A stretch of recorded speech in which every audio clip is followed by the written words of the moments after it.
Welcome to our channel. నమస్తే అండి. నమస్కారం. ఇవాళ మీతో ఎక్కువసేపు మాట్లాడదామని కొన్ని టాపిక్స్ అయితే మీ ముందుకు వచ్చాను. ఫస్ట్ టాపిక్ ఏంటి అంటే ఫర్నిచర్. అంటే జనరల్ గా అయితే ఇళ్లలో పడి దొంగలు అయితే ఫర్నిచర్ ఎత్తుకెళ్ళిపోవడం అవి ఇవి తీసుకెళ్ళిపోవడం చూస్తాం. కానీ ఇక్కడ ప్రభుత్వ ఫర్నిచర్ నే వాళ్ళ ఇళ్లలో పెట్టేసుకొని దాన్ని ఎలా చూడొచ్చు అంటారు? అంటే దొంగతనంగా తీసుకెళ్లారనుకోవచ్చా, లేకపోతే ఇది ప్రభుత్వం అందే కదా మందే అనుకొని ఫీల్ అయి పెట్టుకున్నారు అనుకోవచ్చు? ఎలా చూడొచ్చు అంటారు అసలు ఈ ఫర్నిచర్ విధ్వంసాన్ని? ఇప్పుడు ఒకటి గుర్తుపెట్టుకోమ్మా, జగన రాక్షస రాజ్యంలో అంటే జగనాసుర రాక్షస రాజ్యంలో ఒక పాలన జరిగింది. ప్రజల్ని పీడించి, ప్రజల్ని వంచి, ప్రజలకి మాయమాటలు చెప్పి గద్దెనెక్కిన తర్వాత ప్రజలు పన్నుల రూపంలో కట్టినటువంటి డబ్బుని ఇచ్చలవిడిగా వాడుకోవటమే కాకుండా ప్రజల ఆస్తులన్నింటినీ తాకట్టు పెట్టి సంక్షేమ పథకాల ముసుగు ఒకటి తగిలించుకొని నవరంధ్రాల పథకాలు పెట్టుకుంటూ ప్రజలకి బానిసలు అనుకొని ప్రజల్ని కుక్కల్లాగా భావించి ప్రజలకి కొన్ని బిస్కట్లు వేసి ఉన్నదంతా నాకేసినటువంటి వాడు జగనాసురుడు. ఆ జగనాసుర రాజ్యంలో రాక్షసత్వం తప్ప ఇంకేమి లేదు. వాళ్ళు మానవత్వం లేదు. వాడు ఉండేదంతా దానవత్వం, రాక్షసత్వం. ప్రజల పన్నుల రూపంలో కట్టిన డబ్బు వాడు కొంపకి, తాడేపల్లి కొంపకి దాదాపుగా 300 కోట్ల రూపాయలు ఖర్చు పెట్టుకున్నాడట. ఏది చుట్టూ ప్యాలెస్కు చుట్టూ సేఫ్టీ గ్రిల్ పెట్టుకోవటం కానీ, తర్వాత లోపల జనరేటర్లు కానీ, లోపల ఇటలీ నుంచి తెప్పించుకున్నాడంట కూర్చోటానికి ఫర్నిచర్లు మగోడు. అవన్నీ ఎవరి ప్రభుత్వానియే కదా. అయితే ఇక్కడ ఒక ముచ్చట చెప్పుకోవాలమ్మా. ఇప్పుడు ప్రజాపాలకుడు కాస్త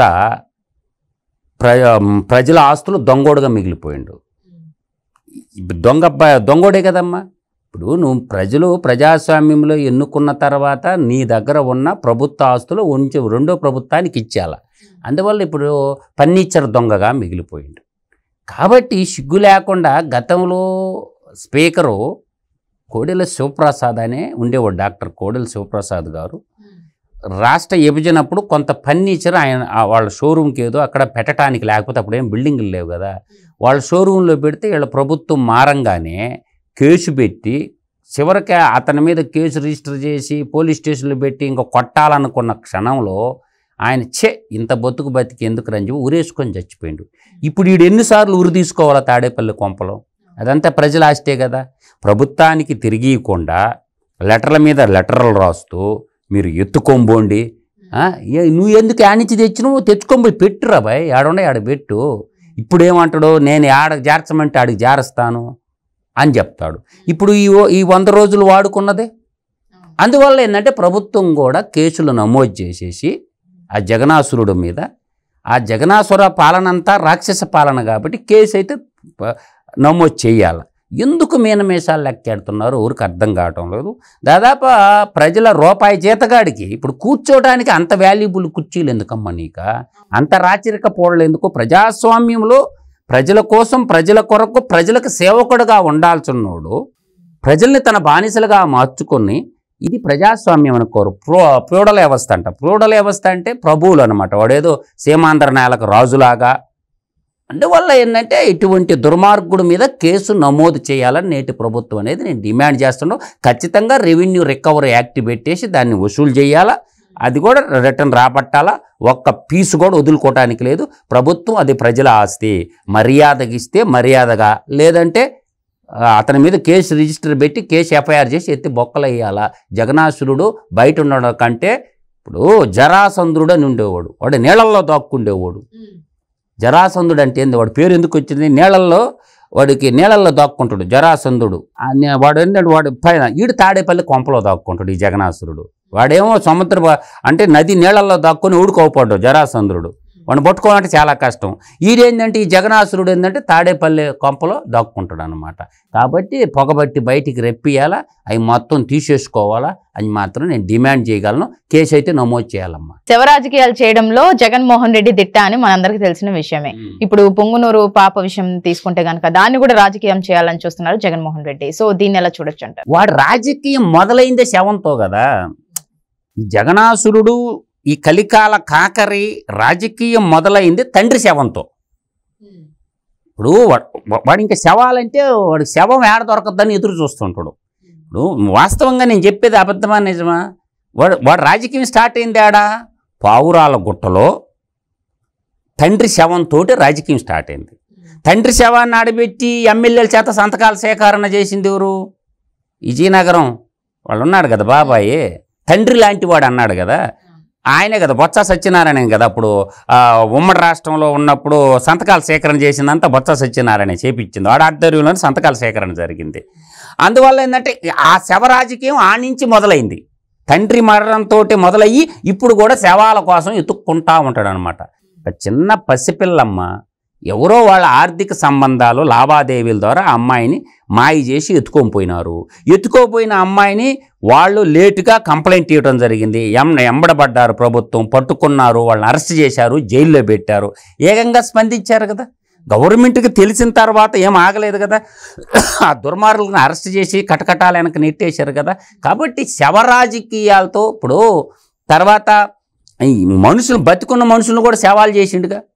2019 ఎలక్షన్లో గెలవటానికి సొంత బాబాయినే చంపించేసుకొని నారాసుర రక్త చరిత్ర అని సాక్షి పేపర్లో అసాక్షి పేపర్లో రాసుకున్నది ఎవరు? అందువల్ల ఏంటంటే ఈ శవ రాజకీయాలు చేయటంలో ఈ జగనాసురుడు, ఈ కలికాల కాకరి, వీడు మహాదిట్ట. ఒకరొకరు కొట్టుకొని చచ్చిపోతే ఢిల్లీకి పోయి 36 మంది చచ్చిపోయారు. ఆ పేర్లు ఇవ్వమంటే లేదుగా. అంటే ఆడ ఢిల్లీకి పోయి శవ రాజకీయాలే. వాడు శవాల కోసం ఎత్తుక్కుంటా ఉన్నాడు, ఏడ దొరకద్దని తిరగతా ఉండు. అందువల్ల వాడు పార్టీ పుట్టుక, వాడు రాజకీయం అంతా కూడా ఈడీ సిబిఐ కేసులతో మొదలయ్యి శవాలతోటే రాజకీయం. తండ్రి శవంతో మొదలెట్టిండు, తండ్రిని పోగొట్టుకున్నాడు. ఇంకేం చేసిండు? ఇప్పుడు మొత్తం ఏంటంటే ఏడాడు రాష్ట్రంలో శవం దొరకద్దా, దాన్ని చంద్రబాబు నాయుడుకి చుట్టదమా? జగన్ పరిపాలన అంతా రాక్షస రాజ్యం, చంద్రబాబు గారి పాలన గణరాజ్యం. గుర్తుపెట్టుకో, ఈ 2 పదాలు చాలా కీలకమైన పదాలు నేను చెప్పేవి. గణరాజ్యము అంటే ప్రజారంజకమైన పాలన, ప్రజారాజ్యం అని అర్థం. జనగణమన అని మనం చదువుతాం, జనగణమన అనే పదం చదువుతాం. జాతీయ గీతం అంటే జగనాసురుడికి రాదనుకో జాతీయ గీతం. అందువల్ల జగనాసురుడు ఎప్పుడన్నా పాడిండే జాతీయ గీతమా? వందే మాత్రం తెలియదు, జనగణమన తెలియదు. అందువల్ల ఏంటంటే బాబుగారి పాలన గణరాజ్యము, జగనాసురుడి పాలన రాక్షస రాజ్యము అని మాత్రం చెప్పగలం. అండ్ ఇంకోటి ఏంటి అంటే రాజా టాపిక్. రాజా అనగానే మీకు ఒక ఐడియా వచ్చే ఉంటది, అది ఎప్పటి నుంచో కొనసాగుతున్న రచ్చ. ఇప్పుడేమో కొత్తగా కొండ ఎక్కారని అయితే తెలుస్తుంది. అసలు ఎక్కడికి వెళ్ళారు ఏంటి, దీని గురించి కథాకమం ఏంటి? దోవాడ సీను గాండు. ఇప్పుడు దోవాడ సీను గాండు వాడి పేరు. వాడికి టెక్కిలు కదా, అనువల్ల శ్రీకాకుళం రసికరాజా. ఈ రసికరాజు ఏం చేశాడంటే పెళ్ళాం బిడ్డలను గాలికి వదిలేసి ఉంపుడు గత్తితో కొండెక్కిండు. ఉంపుడు గత్తితో కొండెక్కిండు, చెప్పు తీసుకొని 4 కొట్టాల. ఇప్పుడు ఒక భార్య ఉండంగా హిందూ సాంప్రదాయ ప్రకారము ఇటువంటి యదవలో కొండ మీదకు పోవటం వల్ల, అందుకే నేను చెప్తా యదవలకి పదవులు దక్కితే ఇటువంటి కలికాలం అన్నమాట. వాడు ఉంపుడు గత్తిని పెట్టుకొని వెంకటేశ్వర స్వామి దర్శనానికి పోయిండు. అందువాడ దోవాడ దివ్యల శృంగారపు కట్టతో కొట్టిందంట, నన్ను తీసుకుపోతావా లేదని. మీరు ఇంకోటి అనుకోండి, శృంగారపు కట్ట అంటే సూర్యాంధ్ర నిఘంటువులో చీపురి కట్ట ఉంటుంది, టెంకాయ పుల్లలకు పొరక కట్ట ఉంటుంది కదా, దాన్ని ఏంటంటే శృంగారపు కట్ట అంటారు. అర్థమవుతుందా? అదే కాదు. ఆ శీలావతితో కొండెక్కిండు. ఈ శీలావతి అంటే అది ఒక చేప పేరు ఉంటుంది, శీలావతి అని ఒక చేప పేరు ఉంటుంది అనమాట. తర్వాత శీలావతి అని మన్యంలో బండే గంజాయి కూడా ఒక మొక్క పేరు శీలావతి అనమాట. ఏం తప్పుడు పదాలు కాదు. అందువల్ల అందువల్ల చింతామణి. చింతామణి అంటే ఏంటో తెలుసా? ఇది చెడ్డ పేరేం కాదమ్మా, నవ్వాల్సిన అవసరం. చింత అంటే మనసులో ఉండేటటువంటి కోరికలు మణులు లాంటివి అనమాట. నీకు 3 పదాలు చెప్పా. ఒకటేం చెప్పాను, శృంగారపు కట్ట అంటే చీపిరి కట్ట, మన ఇంట్లో ఊడ్చుకునే చీపిరి కట్ట. తర్వాత నీకు శీలావతి. శీలావతి అనేది ఒక చేప పిల్ల పేరు, ఒక గంజాయి మొక్క పేరు. ఇంకా నీకు ఇంకో పేరు ఏం చెప్పాను నేను? చింతామణి. చింతామణి అంటే చింత అంటే మనస్సు, మనసులోని కోరికలు మనుల కంటే విలువైనవి. ఆ కోరికలు తీర్చుకోవటానికి కొండెక్కింది వీడు. అంటే అందువల్ల ఏంటంటే ఈ దోవాడ సీనుగాండు శీలావతితో శృంగారపు కట్టతో కొట్టింది. శీలావతితో శీలావతి ఏం కట్టింది?